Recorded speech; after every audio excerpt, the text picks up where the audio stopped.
여러분 오늘 한번 따라합시다. 죄 없는 자가 돌로 치라. 옆에 분들하고 인사 한번 합시다. 할렐루야, 환영합니다, 사랑합니다, 축복합니다. 오늘 본문은 상당히 좀 흥미진진한 그런 내용이라서 불신자들도 알고 있는, 또 우리 믿는 자들에게도 큰 이슈가 되는 그런 본문입니다.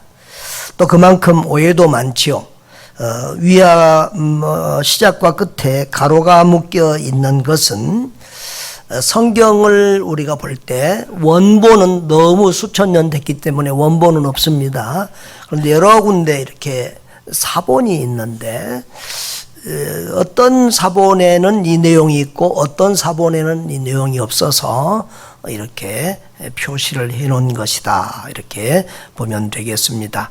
그러나 이렇게 시간과 또 여러 가지 내용으로 볼 때 이 예수님께서 또 이 초막절 이후에 한 내용이고, 또 예수님의 가르침이 다른 본문과 다 일치하기 때문에 우리는 예수님이 행하신 이 일을 또 기쁨으로 이렇게 수납하고 믿음으로 반응해야 되겠습니다.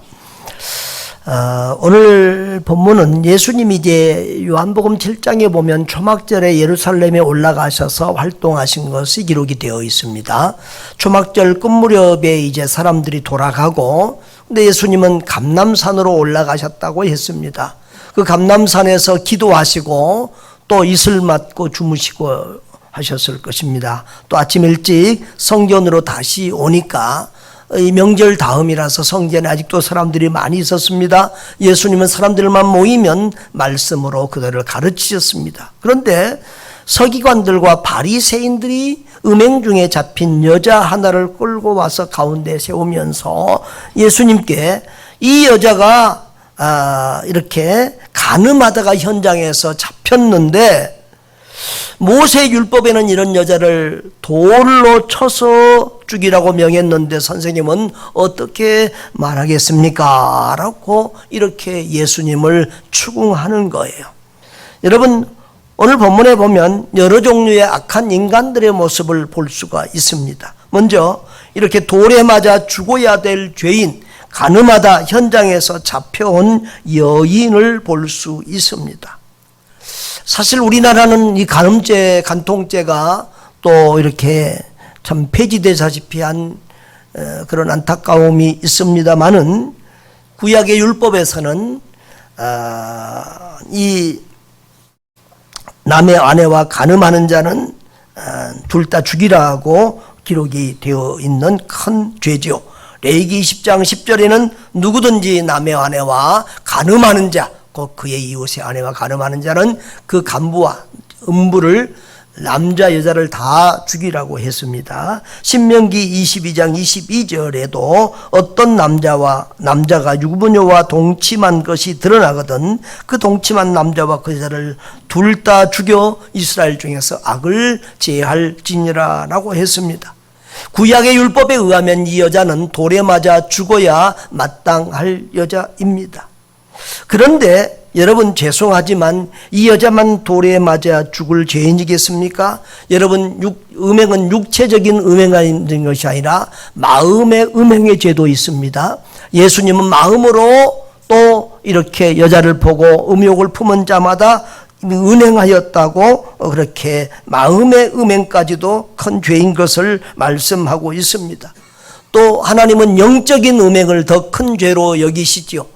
다른 하나님의 다른 신을 우상으로 섬기는 것, 그리고 하나님보다 다른 것을 더 사랑하는 것을, 그것을 우상숭배 음행이라고 합니다.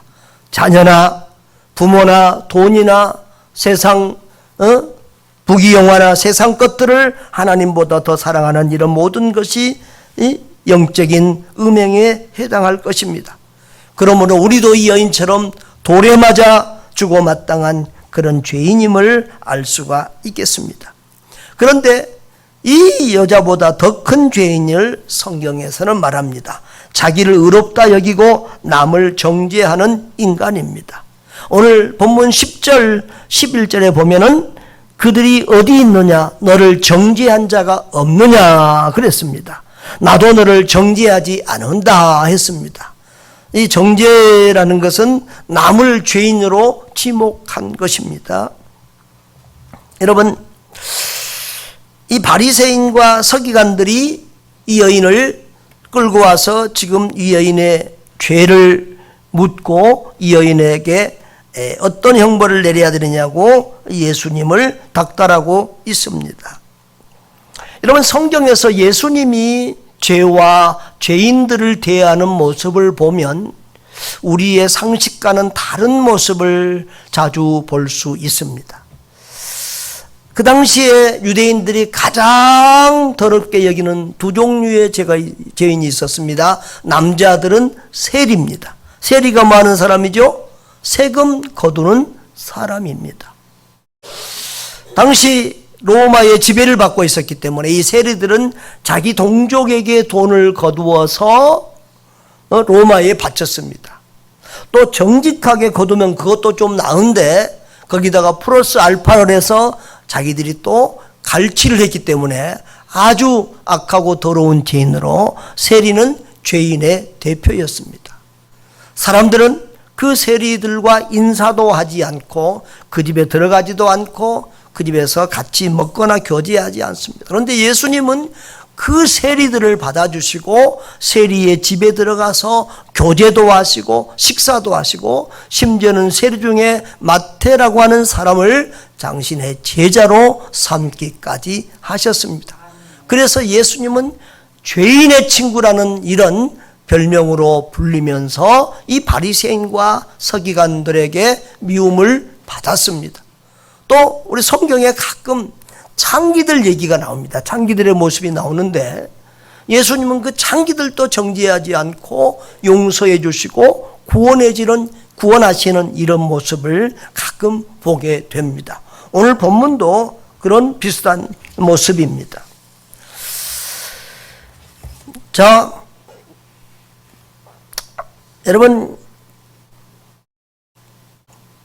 우리가 일반적으로 생각할 때 예수님은 거룩하고 죄가 없으신 분이니까 죄를 미워하고 죄를 싫어하고 세리와 창기를 미워해야 맞는데 그들은 받아주시고 용서해 주시고 오히려 자기들이 가장 성경을 많이 알고 가장 잘 믿고 가장 거룩하고 깨끗하고 경건하다고 자부하는 바리새인, 서기관, 이 바리새인 중에 이제 서기관이 많아요. 서기관은 성경학자, 성경을 필사하는 이런 사람들입니다.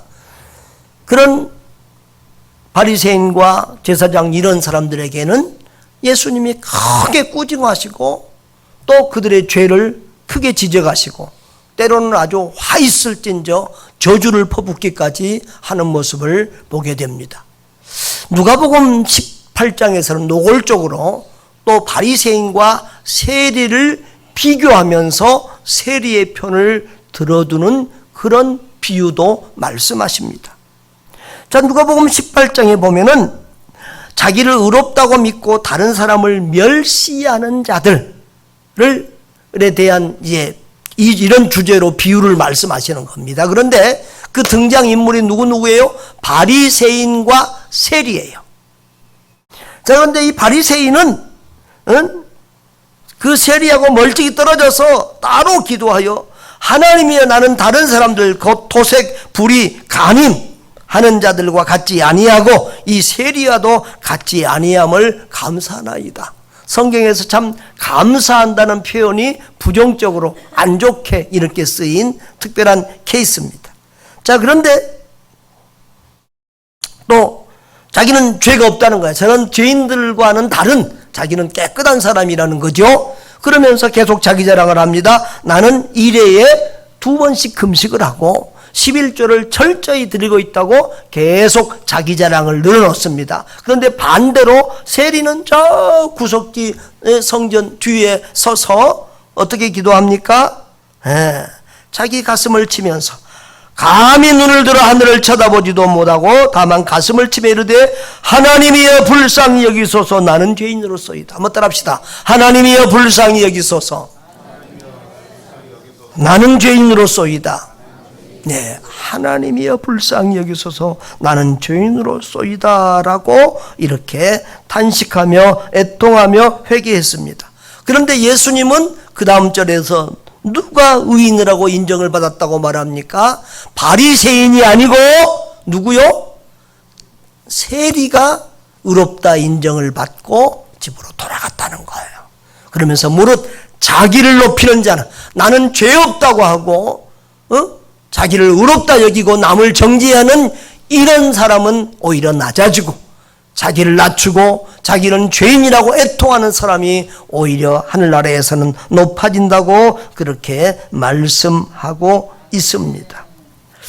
여러분, 의인은 없나니 하나도 없다고 성경이 말하고 있어요. 모든 사람이 죄를 범하였음에 하나님의 영광에 이르지 못한다고 했죠. 그런데 하나님 앞에서 가장 큰 죄인은 자기가 죄인인 줄 모르는 죄인이에요. 그리고 남을 판단하고 정죄하는 사람은 주님이 아주 싫어하세요. 그래서 마태복음 7장 1절로 3절에는 이런 말씀이 있어요. 같이 한번 읽어볼까요? 비판을 받지 아니하려거든 비판하지 말라. 너희가 비판하는 그 비판으로 너희가 비판을 받을 것이요 너희가 헤아리는 그 헤아림으로 너희가 헤아림을 받을 것이니라. 어찌하여 형제의 눈 속에 있는 티는 보고 내 눈 속에 있는 들보는 깨닫지 못하느냐. 그러니까 남의 작은 죄는 그렇게 잘 보고 발견하고 정죄하고 판단하고 흠을 트집을 잡으면서도 너 안에 있는 큰 죄는 보지 못하고 알지 못하냐고 책망하고 있는 것입니다. 저는 야고보서 2장 13절 말씀을 상당히 좋아하는데요. 이 말씀 한번 볼까요? 다 같이요. 긍휼을 행하지 아니하는 자는 긍휼 없는 심판이 있으리라. 긍휼은 심판을 이기고 자랑하느니라. 긍휼이 뭐지요? 뭘 불쌍히 여기는 거예요. 아까 세리가 나를 불쌍히 여겨달라고 그랬잖아요. 불쌍히 여기는 게 긍휼이에요. 그러니까 남을 불쌍히 여기지 않는 사람은, 남을 불쌍히 여기고 남을 용서해 주지 않는 사람은 긍휼 없는 심판을 받는데요. 여러분, 우리가 긍휼 없는 심판을 받으면 어떻게 될까요? 여러분은 잘 모르겠지만 내가 내 양심적으로 나를 살펴보면 내가 긍휼 없는 심판을 받는다면 나는 100% 지옥 갈 것 같아요. 우리 모두가 긍휼 없는 심판 앞에서는 그 심판을 이겨낼 사람이 없어요. 그런데 우리가 그래서 긍휼은 심판을 이기고 자랑하느니라 라고 그 다음에 되어 있죠. 긍휼은 심판을 이기고 자랑. 여러분, 주님이 우리에게 원하시는 것은 겸손과 긍휼입니다. 그래서 저는 정말 긍휼 없는 심판을 받지 않기 위해서 남을 용서해주고 긍휼을 베푸는 사람이 될 것을 다짐하며 살아가고 있습니다. 자, 그런데 이런 사람보다 더 큰 죄인이 있습니다. 남을 죄짓도록 유도하고 또 그 죄의 현장을 고발하는 바로 오늘의 서기관 바리새인들 같은 죄인입니다. 8장 6절을 보면 그들이 이렇게 말하면 뭐라고요? 고발할 조건을 얻고자 하여 예수를 시험함이라 그랬습니다. 이 여자를 지금 데려온 것은 우연이 아니라 의도적으로 예수님을 지금 올무에 빠뜨리고 큰 덫을 놔서 예수님을 잡기 위한 목적이었다는 거예요. 마침 그 예수님이 말씀을 전할 때 마침 그런 사건이 생긴 것이 아니라 의도적으로 조작하고 만들어냈다고 하는 그런 뉘앙스가 있습니다. 오카른 목사님 책을 보니까 이런 가정을 했는데 저는 그 가정이 타당하다고 보는데요. 여러분, 이 불륜의 현장을 이렇게 직접 덮치기가 쉽지 않고, 옛날에는 또 동영상이나 이런 게 없으니까 또 모른다고 안 했다고 이렇게 때를 쓰면 그걸 또 이렇게 정지하기도 쉽지 않다는 거예요. 또 율법은 반드시 증인들을 이렇게 두 사람 이상을 세워야 되기 때문에 쉽지 않은 일인데, 이 사람들이 이렇게 여인을 끌고 온 것은 이런 상황이었을 거라고 짐작이 되어진다는 거예요. 다시 말하면 지금 이 두 사람이 죄를 졌으면 두 사람 다 끌고 와야 되는데 누구만 왔어요? 여자만 왔어요. 남자는 도망갔어요. 여러분, 그 좁은 바닥에서 남자 도망갔다고 그거 못 잡아오겠어요? 그래서 뭔가 이 바리새인들이 지금 이런 상황을 만들기 위해서 어떤 남자를 매수하고 돈으로 샀거나 이렇게 해서 여자를 끌어들였고, 그 여자를 현장에서 붙잡고 그 사람은 도망가도록 또 이렇게 상황을 만들었다는 거예요. 그리고 이 여자를 데리고 와서 지금 예수님을 곤란하게, 예수님을 지금 올무에 빠뜨리고 있다는 것입니다. 여러분, 이렇게 이 여인을 이런 모습으로 끌어들이는 그 남자도 나쁘고, 또 이렇게 그 남자에게 뒤에서 사주하는 이 바리새인과 서기관들은 더더욱 악한 사람들입니다. 세상에는 보면 남들로 죄짓게 하는 사람들 있잖아요. 마약을 하게 하고 죄를 짓게 사주하고 뒤에서 돈으로 이렇게 하거나 이런 모양으로 사람들이 많이 있습니다. 여러분, 이런 사람들의 죄는 그 가늠한 여자의 죄보다도 더 사악하고 악한 것이죠. 자, 그런데 가장 큰 죄인이 있습니다. 하나님을 대적하고 하나님의 말씀을 악용하는 죄인입니다. 여러분, 이 지상에서 모든 죄는 용서받을 수 있는데 한 가지 용서받을 수 없는 죄가 있어요. 뭐죠? 성령 해방죄라고 예수님은 말씀하시는데, 바로 예수님을 믿지 않는 죄입니다. 성령이 역사하지 않으면 예수님이 믿어지지 않아요. 모든 죄는 용서받는데, 천국 갈 수 있는데, 예수 안 믿는 죄는 용서받지 못하고 천국 갈 수 없다는 사실을 기억하시기를 바랍니다. 이들은 지금 하나님이신 예수님을 대적하고 시험할 뿐만 아니라 하나님의 말씀, 율법을 가지고 이렇게 악을 행하면서 예수님을 지금 무너뜨리려고 하고 있는 것을 보게 되죠. 여러분, 이들이 지금 이 정도까지 덫을 놓은 것은 뭐죠? 예수님을 지금 죽이려는 거예요. 마태복음 5장에 보면은 베데스다 연못에서 예수님이 38년 된 중풍병자를 고쳐주셨죠. 그날이 무슨 날이었어요? 안식일이었어요.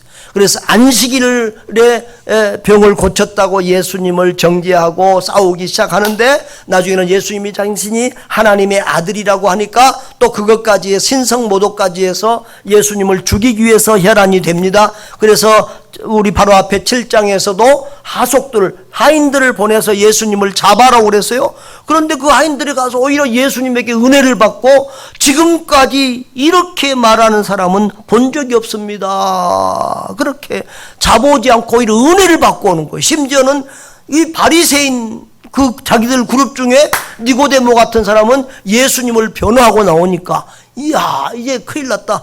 하인들도 가서 은혜 받고 오고, 바리새인들 중에서도 예수파가 생기고 있으니 이거 큰일이다는 그런 위압감에 지금 위기를 느끼고, 이렇게까지 무서운 덫을 놔서 예수님을 잡아오고 죽이려고 하는 것입니다.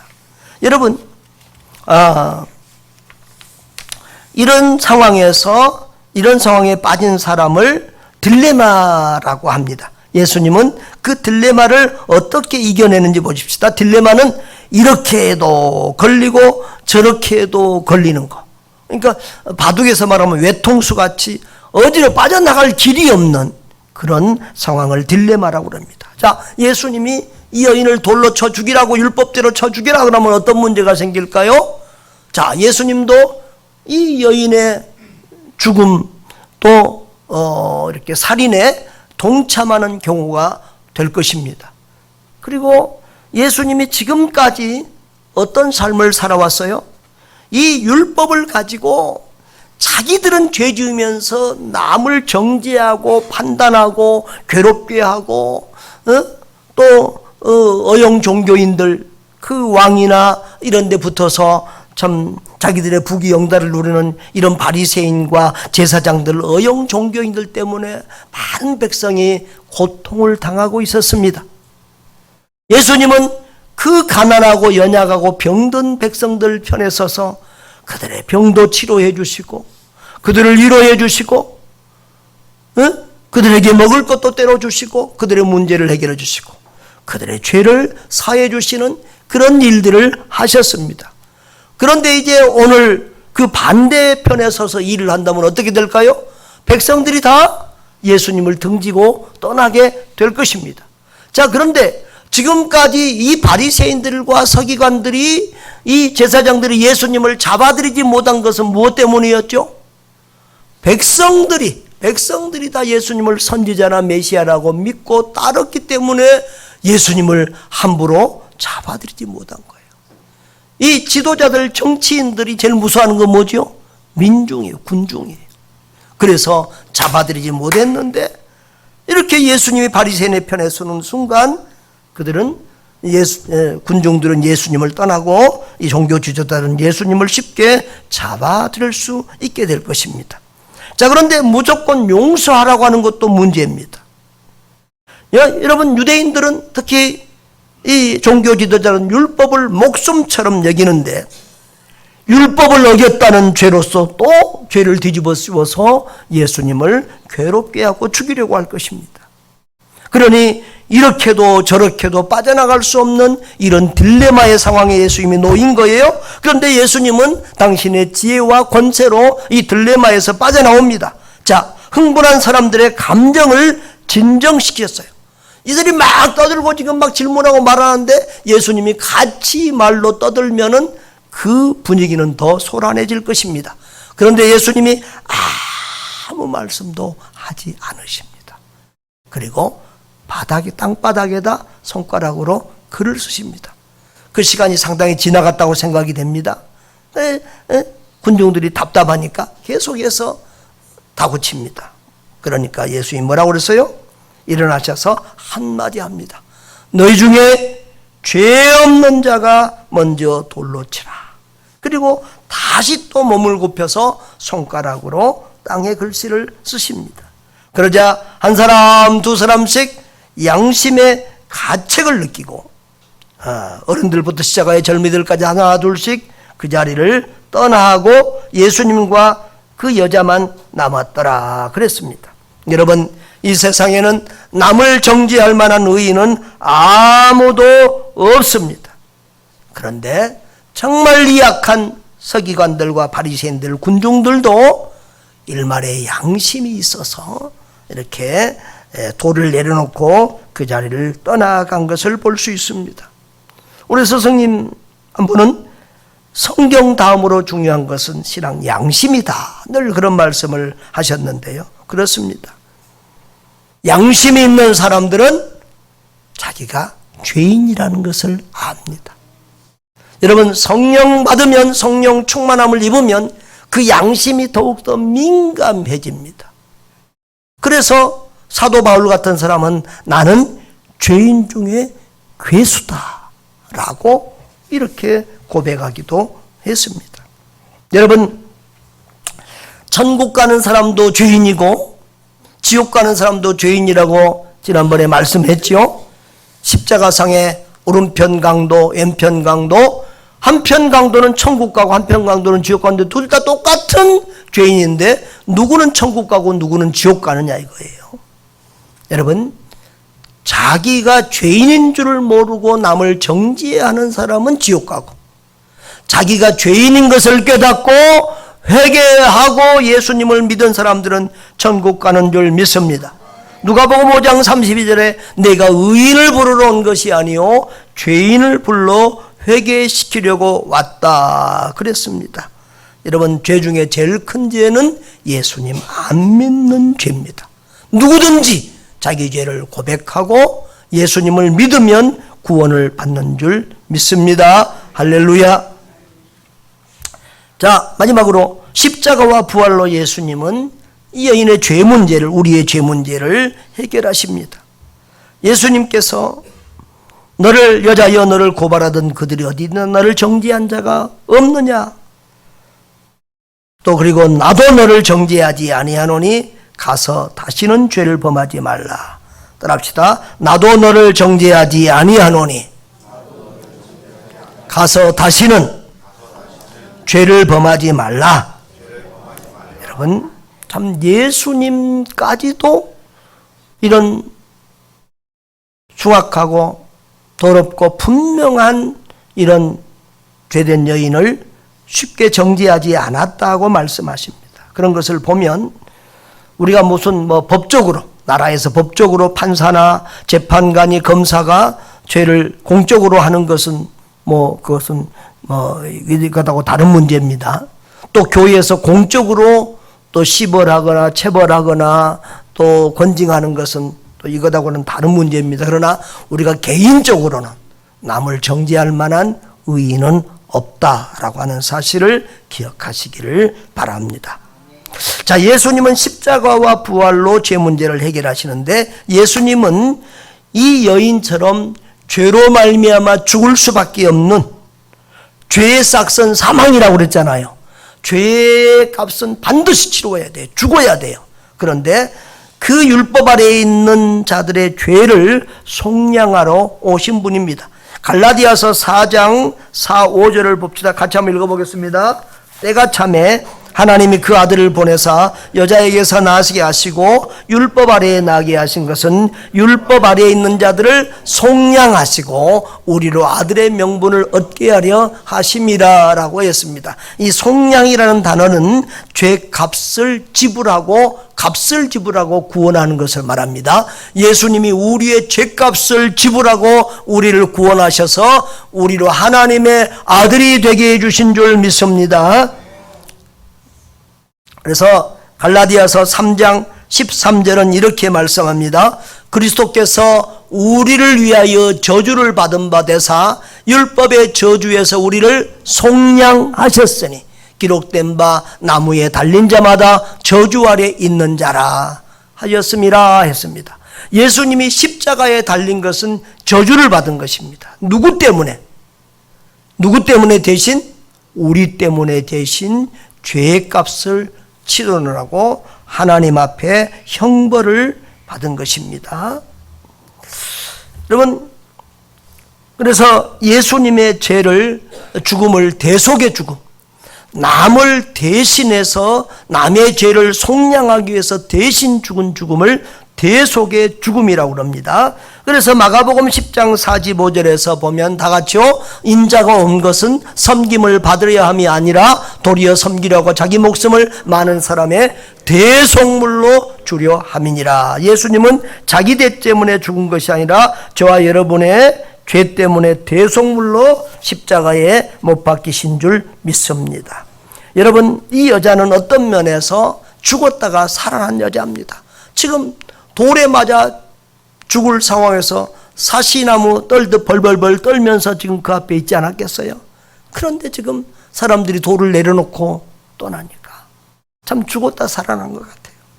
그런데 이런 것을 이제 우리가 부활이라고 그러잖아요. 자, 그런데 예수님은 이 여인에게 가서 다시는 죄를 범하지 말라 이렇게 말합니다. 여러분, 예수님이 이 여인을 무조건 용서한 것이 아니라 용서받은 이후에, 구원받은 이후에는 다시는 그런 죄를 짓지 않도록 거룩한 삶을 살아갈 것을 말씀하십니다.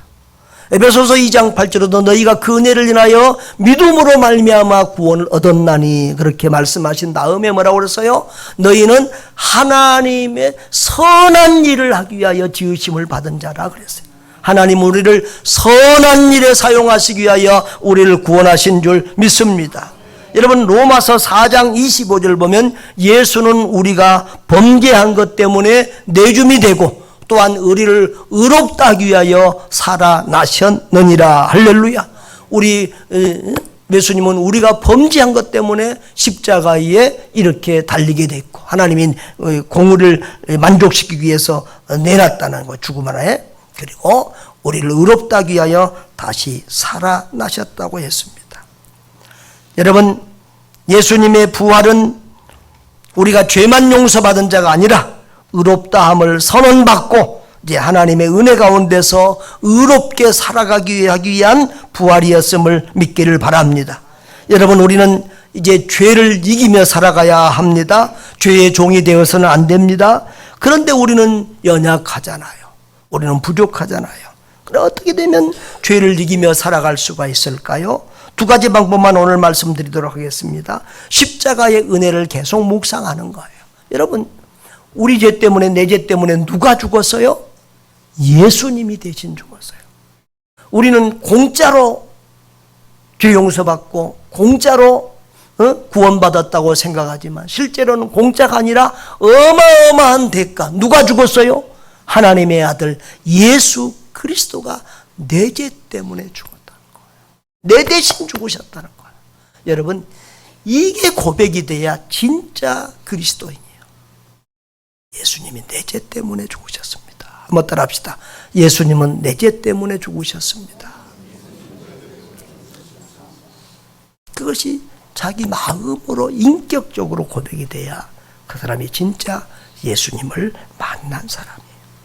그래서 그 십자가의 은혜를 늘 생각하고 묵상하시기를 바랍니다. 또한 예수님을 바라보시기를 바랍니다. 요한복음 8장 12절에 보면은 예수께서 말씀하여 이르시되 나는 세상의 빛이니 나를 따르는 자는 어둠에 다니지 아니하고 생명의 빛을 얻으리라.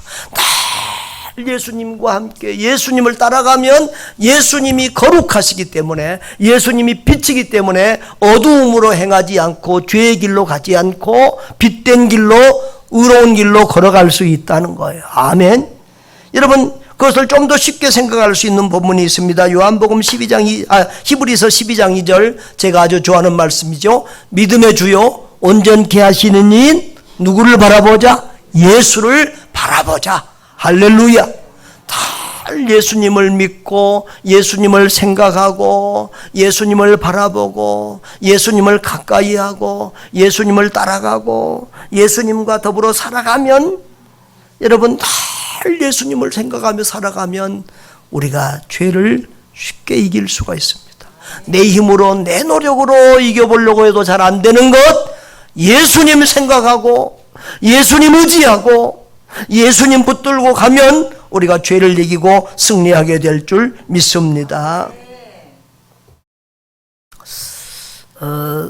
어제 우리 친척 장례식이 있어서 장례식장을 갔다 오게 됐는데 택시를 타게 됐습니다.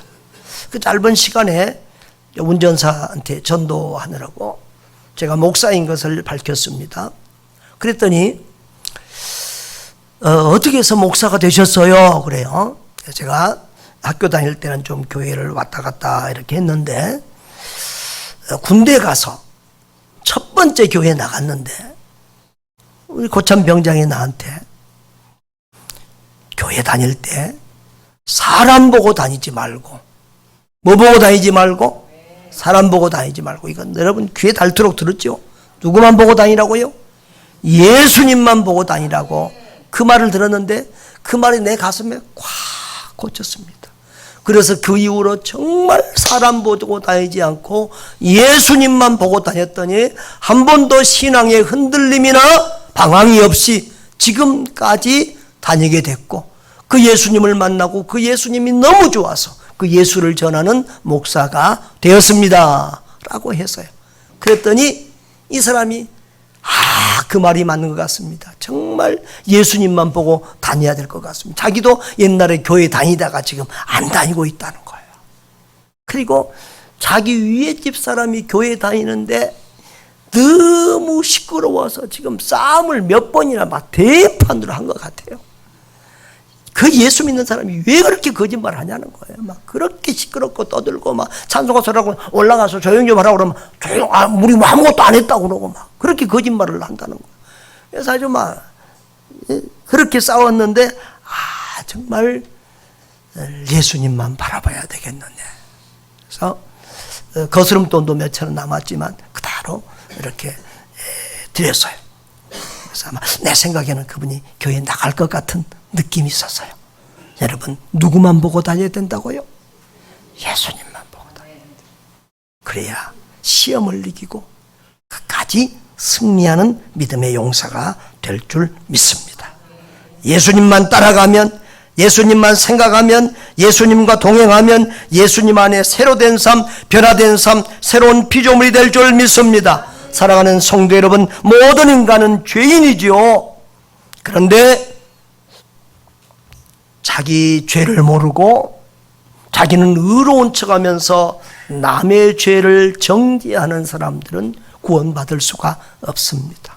그러나 누구든지 자기가 죄인임을 알고 자기의 죄를 고백하고 나를 불쌍히 여기셔서 그렇게 주님의 공로를, 주님의 은혜를 구하는 자들은, 주님의 긍휼을 구하는 자들은 은혜 받고 구원받고 영생을 얻는 줄 믿습니다.